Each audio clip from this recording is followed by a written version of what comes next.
मंडळी, आज आपण पाहणार आहोत गावरान आवळ्याचं चटपटीत लोणचं। अशी फ्रेश ताजी आवळे गावाला मार्केटमध्ये आपल्याला मिळतात। हे आवळे झाडावरून फ्रेश तोडून आणलेले आहेत आणि त्याचं आज आपण लोणचं बनवलेलं आहे। आवळा हा खाण्यासाठी किती पौष्टिक आहे ते तुम्हाला आम्हाला सर्वांना माहीतच आहे। इथे कोणतीही बाहेरची न वस्तू वापरता आपण घरच्याच साहित्यामध्ये आवळ्याचं लोणचं बनवलेलं आहे। आवळे स्वच्छ पाण्याने धुवून कोरडे करून घ्यायचे आहेत। कढईमध्ये 2 चमचे तेल टाकायचे आहे। तेल चांगलं गरम झालं की त्यामध्ये मोहरी टाकायची आहे। मोहरी चांगली कडकडू द्यायची। त्यानंतर त्यामध्ये टाकायचं आहे जिरे। लसूण इथे खलबत्त्यामध्ये आबडधोबड असा कुटून घ्यायचा आहे। अगदी कमी घ्यायचं आहे।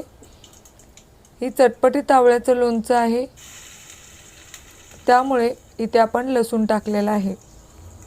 ते चांगला ब्राऊन कलर झाला की त्यामध्ये टाकायच्या आहेत आपल्याला हिरव्या मिरच्या।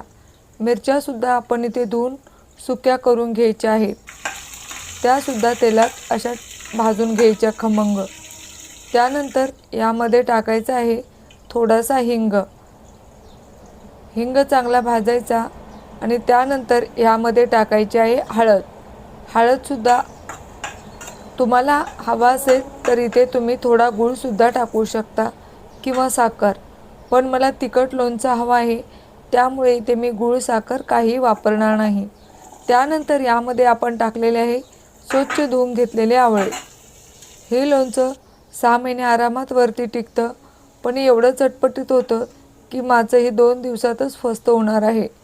त्यामुळे हवाबंद डब्यामध्ये स्वच्छ कोरड्या भरणीमध्ये आपल्याला हे लोणचं मोठ्या प्रमाणात तुम्ही बनवून ठेवू शकता।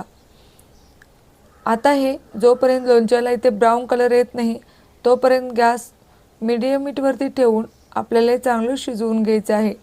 इथे वरती झाकण ठेवायचं नाही।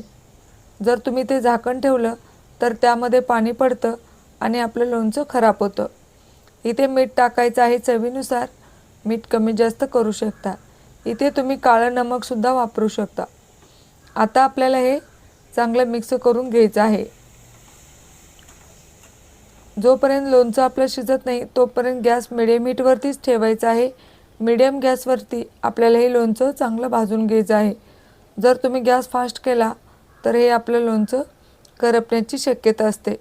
त्यामुळे गॅस मिडियम हीटवरती ठेवून आपण हे लोणचं शिजवून घेतलेलं आहे। हे पहा, इथे एकदम छान ब्राऊन कलर आलेला आहे। ओला हात बिलकुल लावायचा नाही। सुक्या भरणीत भरून ठेवल्यानंतर पाण्याचा हात लागला तर या लोणच्याला लगेच बुरशी येते आणि लोणचं खराब होतं। आता ह्या ताटामध्ये आपण हे लोणचं काढून घेतलेलं आहे आणि थंड करून नंतर आपण काचेच्या भरणीत हे भरून ठेवणार आहे। तुम्हाला ही लोणच्याची रेसिपी माहीत होती का? तुम्ही कशा पद्धतीने लोणचं बनवता ते कमेंट करून नक्की सांगा आणि या पद्धतीने हिवाळ्यातील लोणच्याची रेसिपी नक्की करून पहा। तुम्हाला हा व्हिडिओ आवडल्यास, उपयुक्त वाटला तर चॅनलला लाईक करा, सबस्क्राईब करा आणि रेसिपी तुमचे मित्रपरिवार, नातेवाईक यांच्यामध्ये शेअर करा। Bye bye.